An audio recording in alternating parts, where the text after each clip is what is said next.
everybody. I hope you're expecting to be on stage C. This session is Trading Our Way to Prosperity, a blueprint for policymakers, which is also the name of the report. As I'm sure you know, my name is Cal Roscoe and I'm one of the directors at Best for Britain. First things first, I've been asked to give a little reminder to make sure that you've got the app, the web app on your phone, and you know how to use that, because there are some interactive bits that will certainly work better if you've got that. You can use any of the QR codes that were when you came in, not the ones in your badges, those are for being scanned in, but you can also just visit app.tradeunlocked.co.uk at any time. That's app.tradeunlocked.co.uk, which might even appear behind me. So this session is going to get started. All I've got to do now is do a few introductions. So our chair for this session is David Hennig, who is the UK Director of the European Centre for International Political Economy. That's ECIPE, as most of you will know it. David is a leading expert and writer on Brexit negotiations and trade policies arising from Brexit. He worked on trade and investment issues for the UK government for a number of years, including on TTIP throughout the 3.5 years of negotiations. And after the EU referendum vote, he helped establish the new Department for International Trade, engaging in many of the UK's first working groups with non-EU countries and setting out engagement options with the US. So I'd like to welcome David to the stage.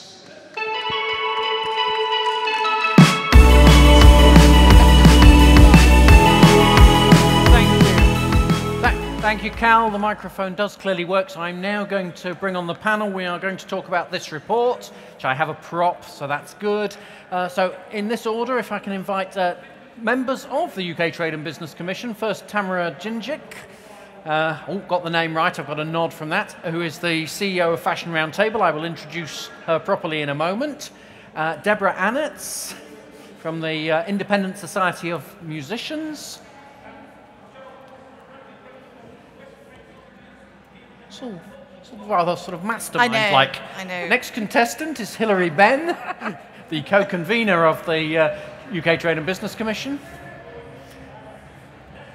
And finally, Alan Winters, Specialist Subject Trade Policy. Right, yes. And just to introduce our panel a little further, so I've been grateful to work alongside all four of these individuals. They are all UK Trade and Business Commissioners. I've been the expert advisor, but they haven't needed too much advice. We've taken a lot of evidence from a lot of businesses. Just to introduce them a little further, Tamara Djindjic is the CEO of Fashion Roundtable, really a convening body for the UK fashion industry, which is an excellent fairly recent initiative. Although it's not obvious, I know I'm not a great expert in the fashion industry. I'm still waiting for my big breakthrough. Tamara's going to fix that. Yeah. But anyway, so and they send me every week. They send me information on how the UK fashion sector is doing. A newsletter. Really advise you to sign up to that. And it's an example of a sector where the UK is really strong, but we don't know that much about it. So it's great that the work that Tamara does. Thank you. Now, as compared, Deborah works for an incredibly august body. The Independent Society of Musicians was established in the same year as the Ashes, cricket, 1882.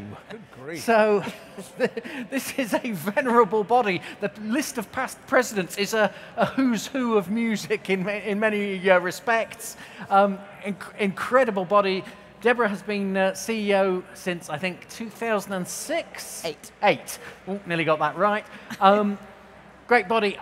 There is a section. You go onto the ISM website, and in front of you there is Brexit as an issue. I think it has been rather an issue for musicians who tend to want to play in a number of different countries. So a big issue for the Independent Society of Musicians. I shouldn't really have to introduce the Right Honourable Hilary Benn, MP, Member of Parliament for Leeds Central, but I will say this. Whenever I meet people from different sectors these days, and I say I'm working with the UK Trade and Business Commission, they say, I've had a meeting with Hilary Benn. He listened to everything. He had such a thirst for knowledge. And I think that's shown throughout all of our evidence sessions, that Hilary Benn is now probably the leading expert on trade policy. He has listened, he has questioned our witnesses, and shortly I shall ask him to introduce our report. And finally, Professor Alan Winters, a man for whom any sane UK government would be listening about trade policy, someone who was really studying trade policy when I was still just a kid, practically. University of Sussex, UK Trade Policy Observatory, the Centre for Inclusive Trade Policy, probably some more hats that I haven't thought of.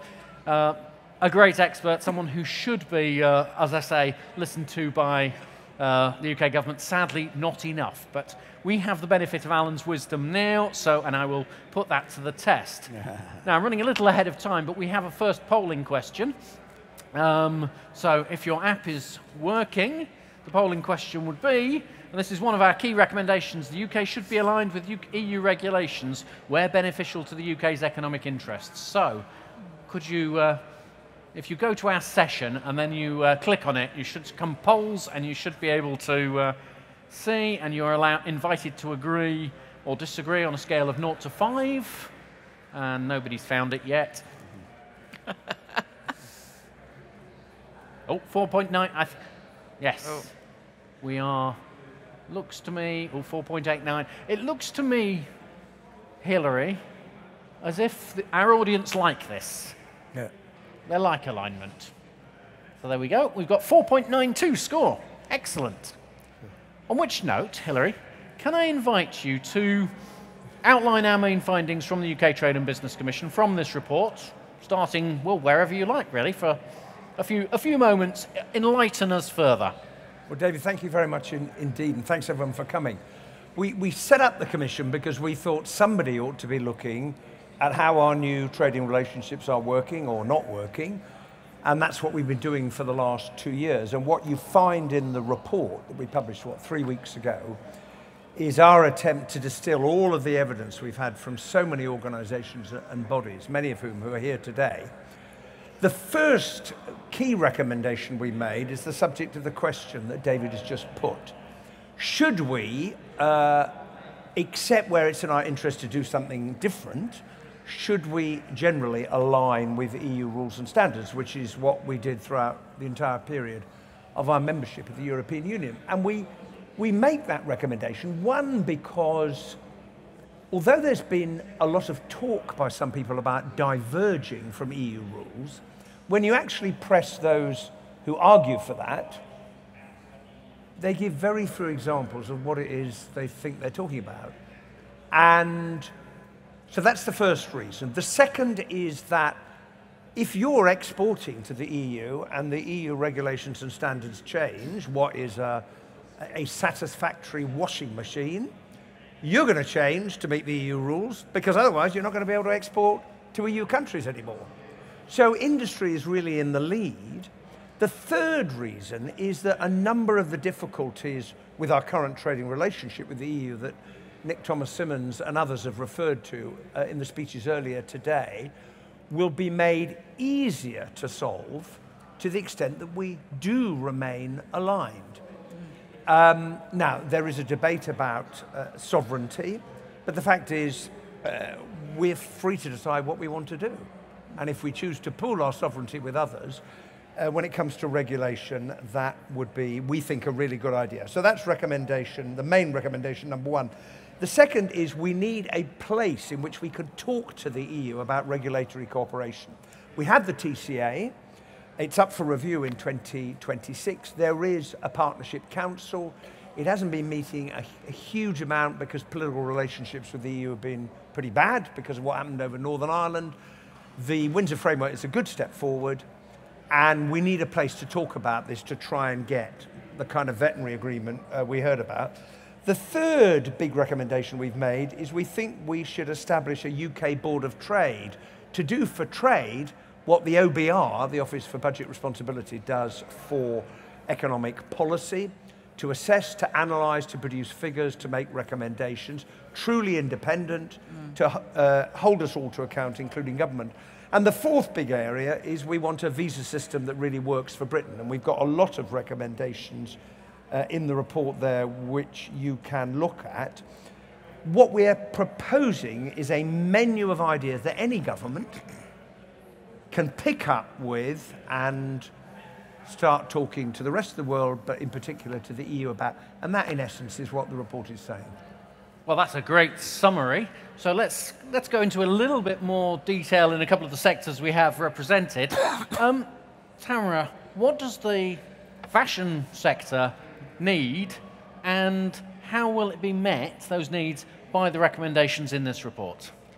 Thank you, David. So unless you have a massive market that you have a free trade deal with, such as America, which is not on the horizon but was being touted as the kind of carrot, you have to look at your largest and local market, which is the EU. And we have a shared history, we have a shared identity, we have a shared, even our sizing, and therefore aesthetics. And the reason I set up Fashion Roundtable was because I identified that a lot of the people in the sector, according to our surveys at Fashion Roundtable, were heavily keen to continue with the freedom of movement. And the thing about the fashion industry, it's goods and services.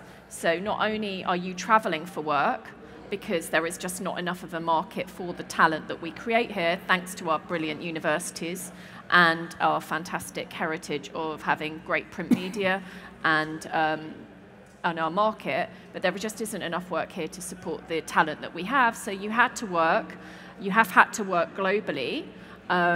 And when you look at, say, Dame Anna Wintour, who received her damehood from the King's Honours List, she's a British citizen who has moved to America to be part of American Vogue. And that's a very common thread, whether it's for the creatives or for designers or for models.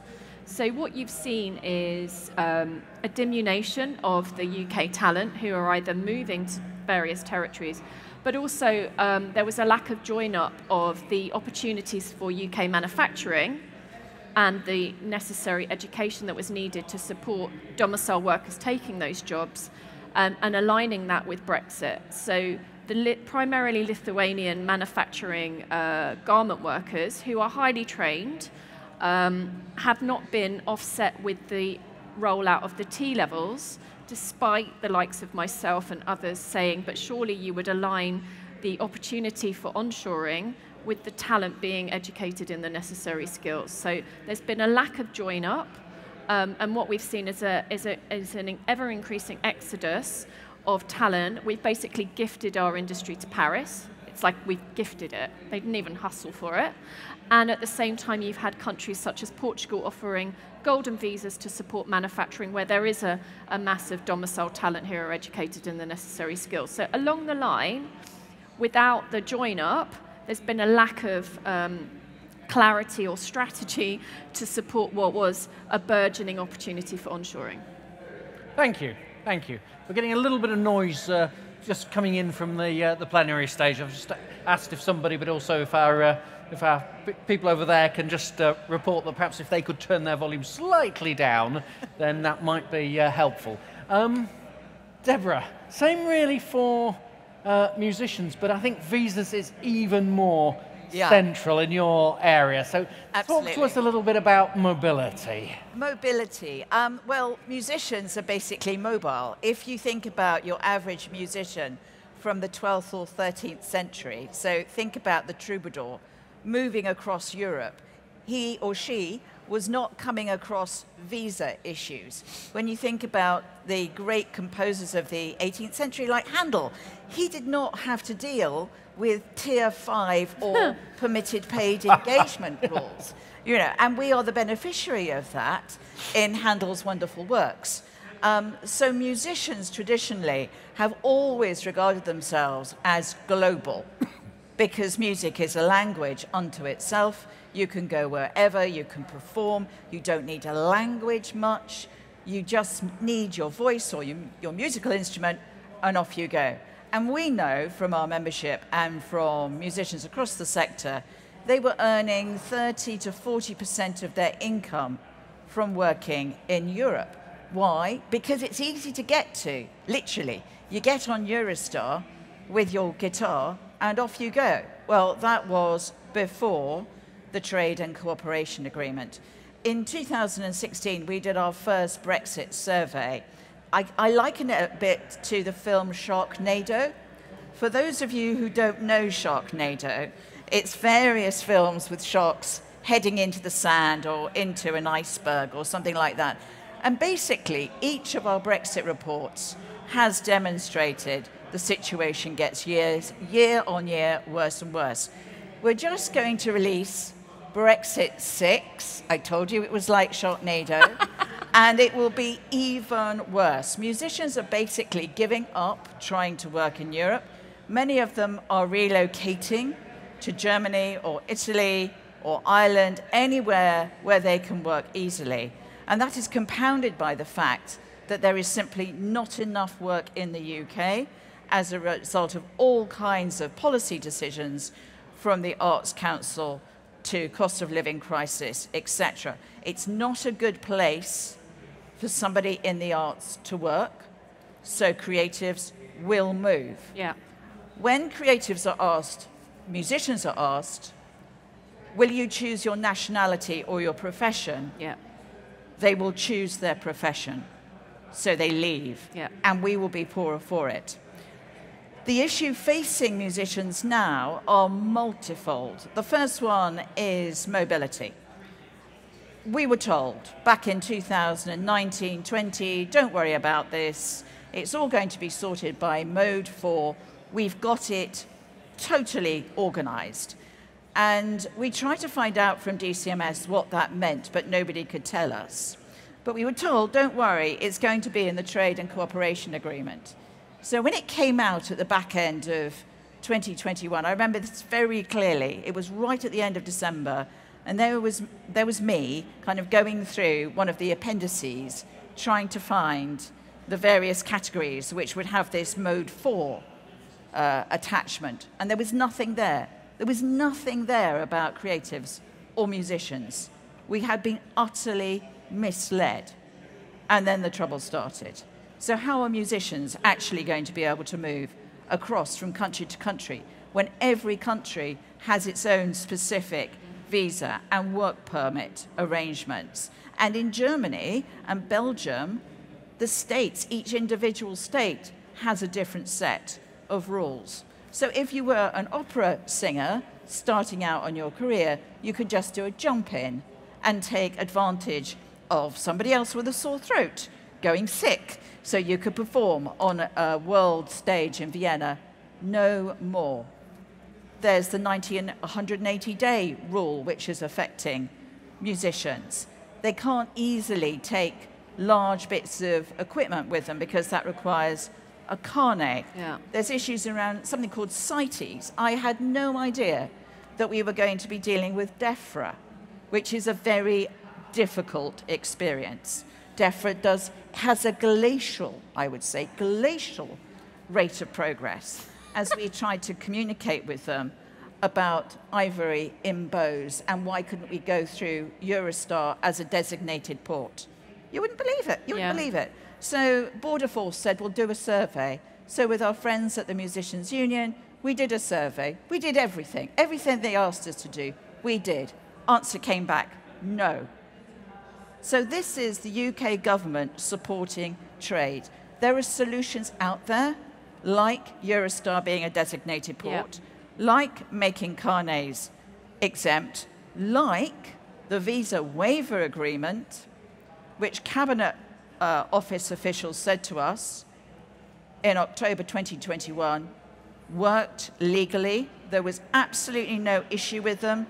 They just didn't want to do it for political reasons. So there are solutions. We know what the solutions are. We've talked repeatedly to government about these solutions. They simply don't want to do them.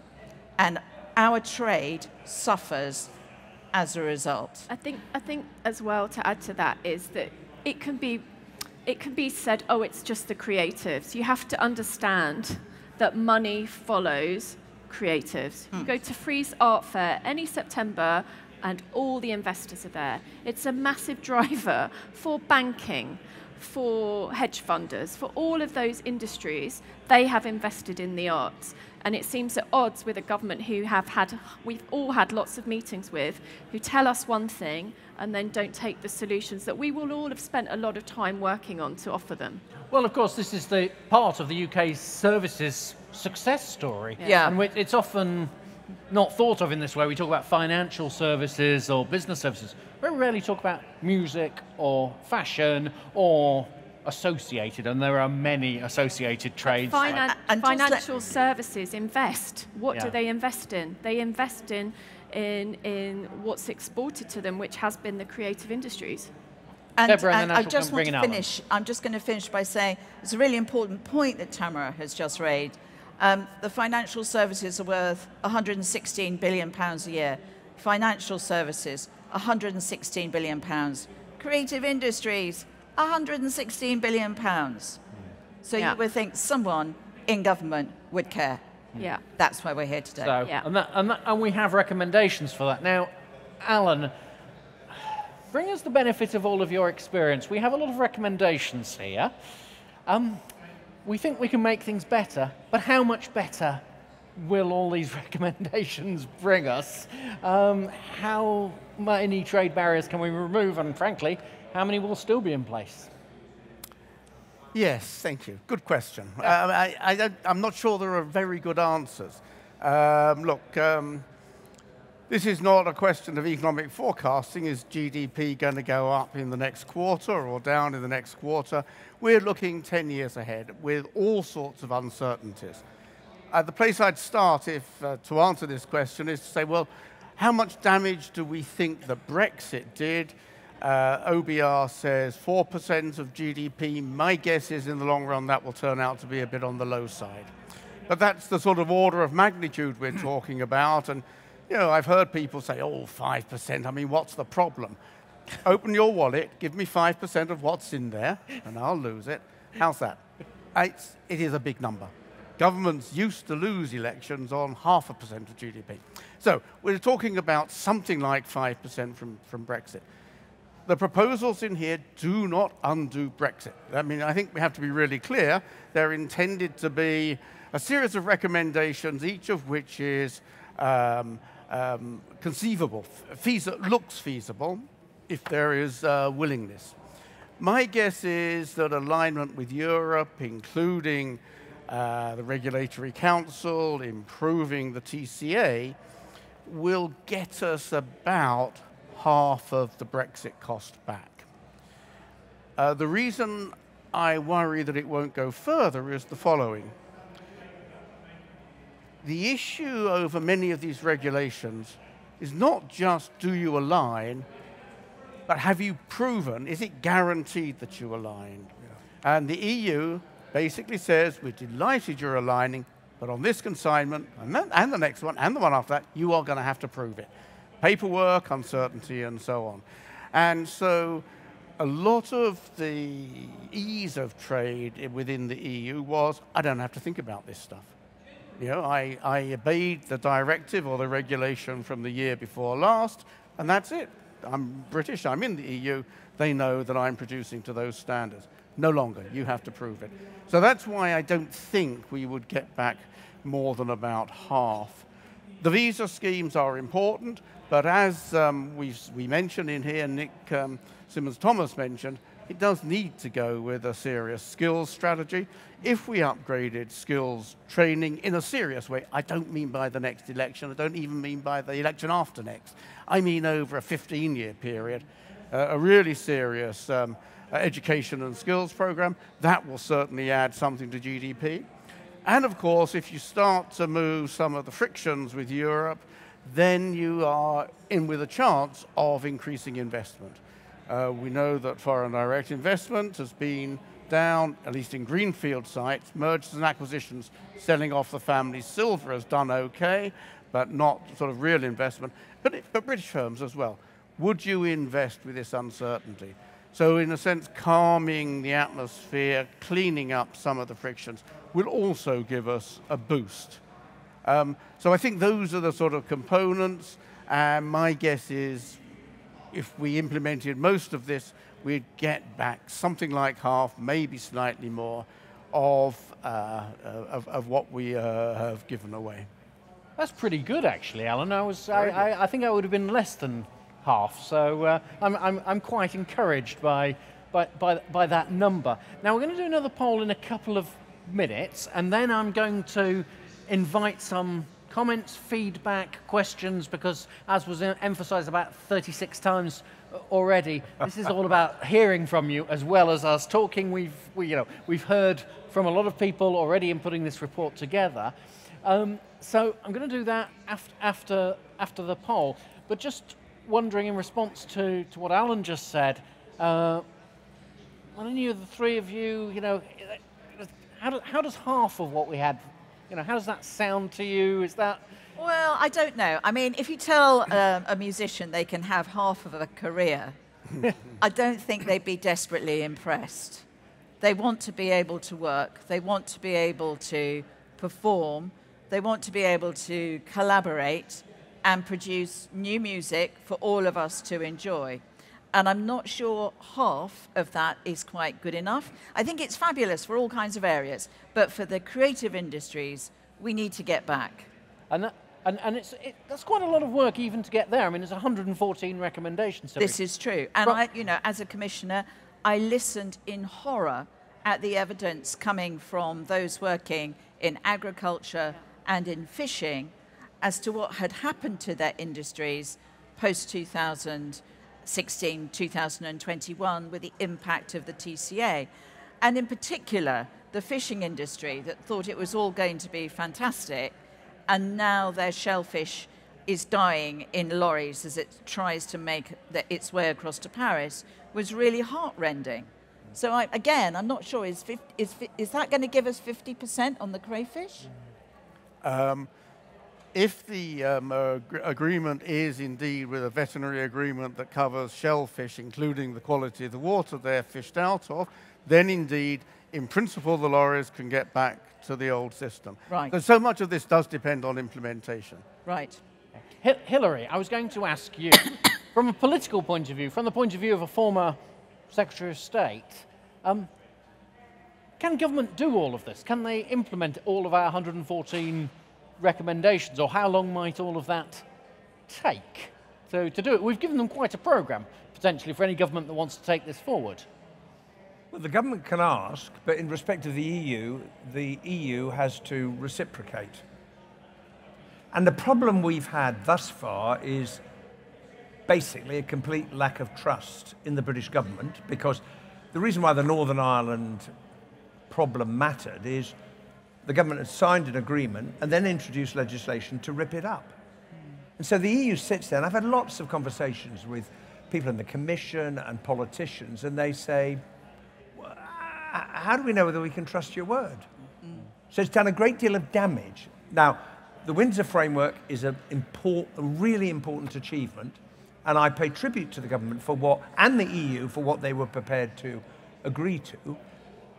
But the EU has then got to think, now can we really trust this government? If there's a change, maybe that would be easier. That's the first point. The second point is to understand that this is a big challenge for the European Union, because they've negotiated many agreements with countries coming towards them.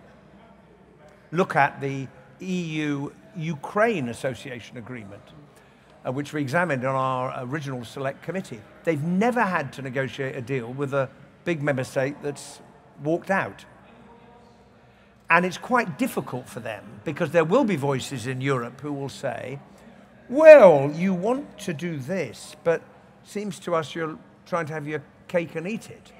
But when it comes to a veterinary agreement, I think we've got a very strong argument. If we are aligning, I can only think of one or two examples where we've actually deviated from the rules we were applying previously in relation to food standards. And the EU says you can have an agreement as long as you dynamically align. In other words, every time we change the rules, you promise you'll do the same. And then the counter argument is, but you have an equivalence agreement with New Zealand. Whereupon the EU says, New Zealand, yes, we do have an equivalence agreement with New Zealand, but it's a small number of products, and it's a smaller country, and it's far away. But in principle, if you could do equivalence with New Zealand, why could you not do equivalence with the United Kingdom if they believe that they can trust the standards that we've set, and Alan makes a really important point, we can demonstrate to them that we have stuck to those standards. And Tamara, final question before our poll for you. The German car makers didn't come to the rescue. Are the Italian fashion houses, in fact, going to help, would they want to put pressure on to help us to bring the fashion industry back? I mean, that's, mobility and that's what governments asked. I think, why would you ask a foreign body to support you having a better state of play when at the moment it's working in the EU member states' favour for us to fritter away our talent, our manufacturing, because we hadn't invested on it since the 80s in great numbers. We haven't. Look, everyone here has talked about, and it's true, how fantastic our universities are, but there's a deeper question about what is being taught at universities when there are fundamental gaps, such as garment workers, within the education system as it stands at the moment. But you've got to, it's a bit like a poker game. Why would you show your hand to the competition? Macron, before we'd officially left the EU, had a meeting with big talents during Paris Fashion Week and said, "Come." As I said, Portugal's offered incentives for 5 years tax-free. This is not. It's happening across the board. So what you've got to expect is, if you have a struggle and another country doesn't, where are you going to go? It's the direction of travel, and it's inevitable. So we are going to need a very skilled government to make this happen, to make our recommendations. To understand attraction, and you've got to understand how do you get people, because Deborah's completely right. If you are ambitious within the creative industries, where many people are working on fragile freelancer contracts, you are going to go where the work is, not where you have always lived. We are going to need a great fashion sector, we're going to need a skilled government and really good negotiators. On which note, our next polling question picks up one of our recommendations. Do we need an independent board of trade, or perhaps the extent to which, how much do we need an independent board of trade? So we have a few seconds to think about that. Is that actually as important, might not be as important as the alignment by default? Cast your votes. We like it, but we prefer the we preferred the alignment by default. Now, we have a microphone somewhere at the back, I think. I saw one waving. And I have an audience of whom are desperate to put their points of view forward if they can overcome their initial shyness. So who would like to? I have a gentleman on the, in fact, I have a gentleman there, then I have a gentleman there. So let's start with the gentleman there. Questions, comments, thoughts, please. Thank you. Arnold Pinder from the National Consumer Federation. But I have a comment really on the cross-border artists for musicians and so on. It's not just those artists that have problems. The people who supply the musical instruments also want to take, say, 4 instruments across for someone to choose, but then they have to pay the taxes on all 4 as though they're all sold. And that's a serious problem for a very niche market, but very important one. And we're losing out on that quite seriously. We did a survey of music companies, and that was one of the points that came up. Instrument sellers really put at risk because of the trade agreement.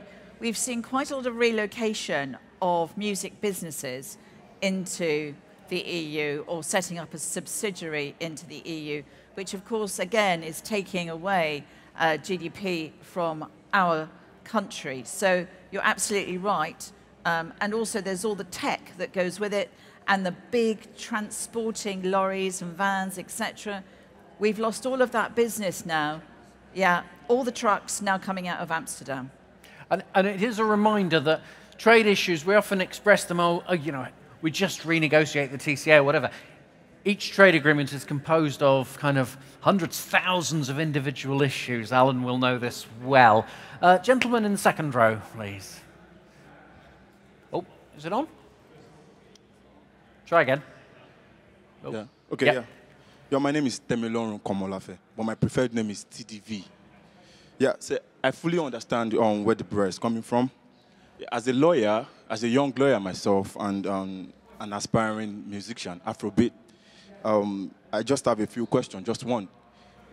Concerning your recommendations about making mobility easier for musicians, as well as the visa waiver arrangement, yeah. So, what is the feasibility of the practicality of these recommendations? Right. And most especially for musicians. Right, feasibility of our recommendations. I'm going to ask, well, any of you really, because Deborah maybe start, but I'm going to ask Hilary this as well. So when the TCA was published, we went through it and saw that musicians and creatives were not there. So I asked around and found a very eminent QC to advise legally on what we could do. And we went to her and she said, not a problem, visa waiver agreement. It's something that the EU has done many, many times before. You don't have to reopen the TCA. It's an agreement that sits alongside the TCA, and that is the benefit of it. And you draft it just to cover those working within the specific sector of the creative industries. So we then asked her to draft one, which she did, and we sent it to DCMS and said, look, this is what we need. We've done a draft. Can you take it forward? Nothing. So we've done the work. It works. Government says it works. They just don't want to do it. It's political will. I mean, I have to say, Deborah, how long has the touring steering group, DCMS tour, how often have you met? Oh, God. Because they won't let me join, I've asked. And so have other probably people. about 7 times. So that group should be what's looking at this, and it's met 7 times. And when was the last time it met? About 9 months ago. Right. That's in the eye of the storm, 9 months ago. 9 months ago. Hilary, can we get... Yeah. Well, you speak to the EU folk quite a lot, and I sense that mobility is one where maybe they're not quite as sympathetic to us as maybe on, actually they can do a veterinary agreement, but they're a little less sure about mobility. What do you think? Well, I think the thing I find most frustrating about the touring artists and creatives is that both sides say that during the TCA negotiations, they offered the other side a deal on this question, and it was the other side that rejected what they put forward. So that would suggest that they didn't have a problem in principle, but they didn't like the proposal that the other side had contributed, and it fell apart. So that makes me think it ought to be doable. The second thing to say is that as part of the review of the TCA, it explicitly says that the two parties in the Partnership Council, if they agree, can add to or vary the TCA. And they've done that with the Windsor Framework. So the means of doing this are there, provided, and that's, your question goes to the heart of it, David, is there the political will on both sides to make it happen? And Tamara makes a really important point, that if you're the EU and you've gained benefit from the fact that we've left, are you going to give some of that back to us or not? Right. The clock is ticking down, so I'm going to collect anybody else who wants to speak. There's a lady at the back. Let's start there, and then the gentleman at the front. Let's collect a few comments and thoughts. Hi, yes, my name's Sandra Kaduri from Keeping Channels Open, a new dialogue network. Sorry, I'm a bit late to this event, so I hope this isn't irrelevant, but it seems half measures aren't really good enough now. Shouldn't business be collectively lobbying to rejoin the single market and customs union? Okay, hold on to that thought. Gentleman at the front. Are we? Great.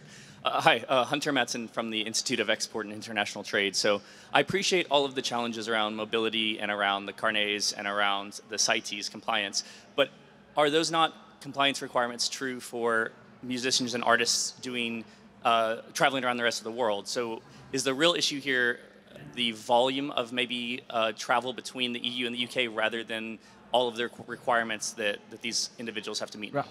There was at least one other person, I think, in the second row. Yes.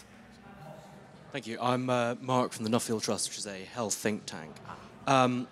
Keen on the more sort of good side of things to pick up some of the questions about what alignment, which I think nearly everybody here would agree is good in principle, means. So as some of you will know very well, we have this kind of extraordinary situation at the moment where for medicines and other medical products, the UK still recognises most EU decisions, as Alan said, we recognise as a category that their regulatory approvals work.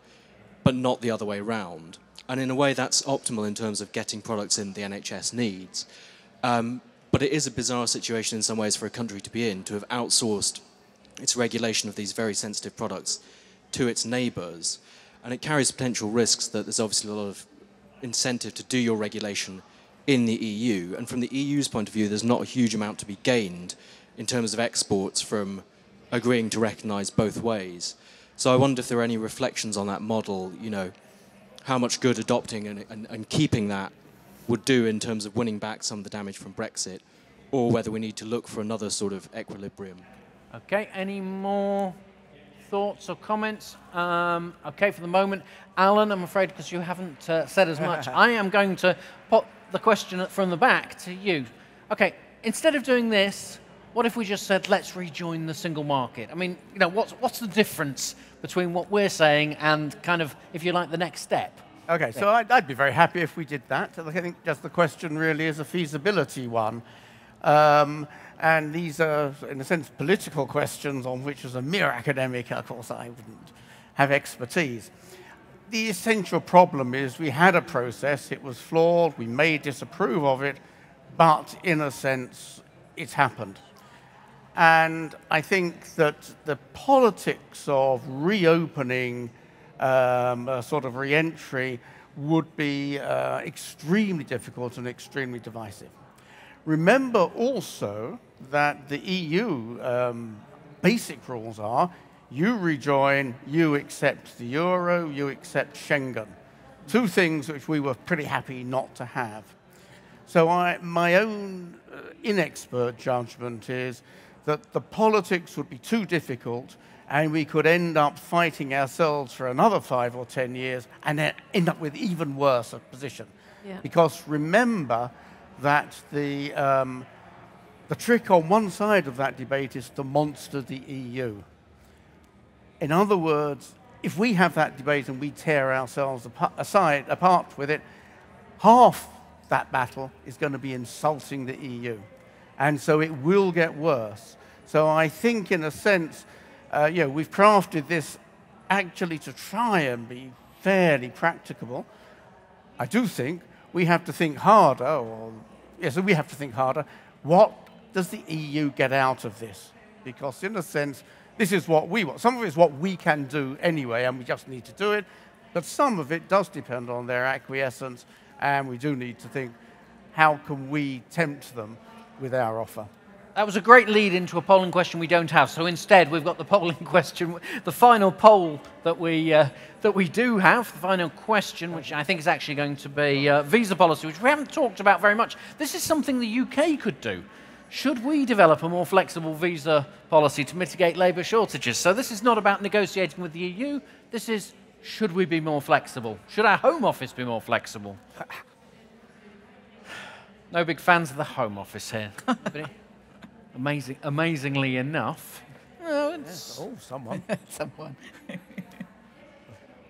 What I'm taking it to mean is that alignment by default wins, actually. Alignment by default, followed by visa policy, followed by Board of Trade as a sort of top three. So that's given us a little bit of a steer on what direction we have. Now, the countdown clock is about to tell me how much longer we have, because we're running a bit late already. I'm not quite sure how long, when this session is due to end. What I'm going to say to... I'm happy to pick up this question. But can we... I was going to start, Gabriel Tamara, could you pick up the question about... I mean, essentially the question of geography. I've chaired so many years that I go into auto-chairing. The question of geography, essentially. Yeah. So I was going to come to that before my final question. Unless you're a superstar, you're not going to get jobs in my industry, certainly in America, because you're not close enough. You're not going to get a job in Australia. My researcher worked in New Zealand, but she lived in New Zealand. So you're not going to get work in faraway markets because you're too far away for them to cover your travel, your visa, and the carnet. So yes, you're right, carnets do exist for other territories, but you will be going there for one job. The difference with the EU is you might be getting the train to Paris and then working in Spain and then working in Germany and then working in Italy and then coming back to London. That's no longer an option. So that's where the problem lies. Yeah. And just to reiterate that, with musicians, they get on the Eurostar, they go across, they go around multiple different countries, performing wherever they go. That was the old days, much more difficult now. Virtually impossible to get into the US now to perform because of the barriers that have been put up around talent, incoming talent into the US. Yeah. So actually, the closest place performers can go remains the EU. They can't get easily into China. Australia's too far. Who wants to go to Russia? It has to be Europe. So that's quite an interesting space to be. Now, we traditionally asked in all of our witness sessions, certainly the most recent ones, what our panelists' 3 top recommendations were for government.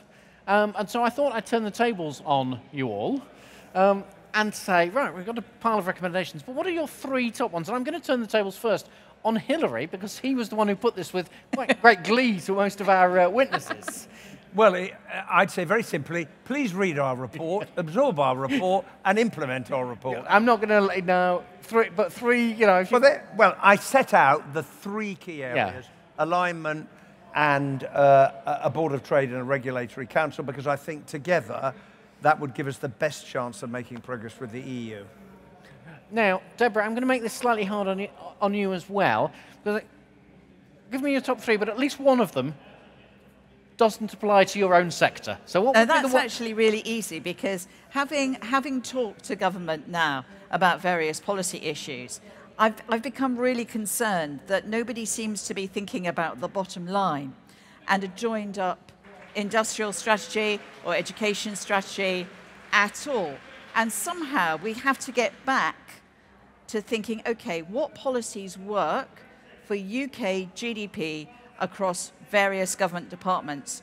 And I would add into that the DFE that has significantly lost its way in terms of the generation of skills for the future. I would also desperately want to see a Board of Trade that can really get behind a strategy for UK GDP. I think we're desperately in need of that. Thank you. That was brilliant. Unfortunately, I've now been told we really need to sort of wrap up quickly. So, Tamara, your 3 would be?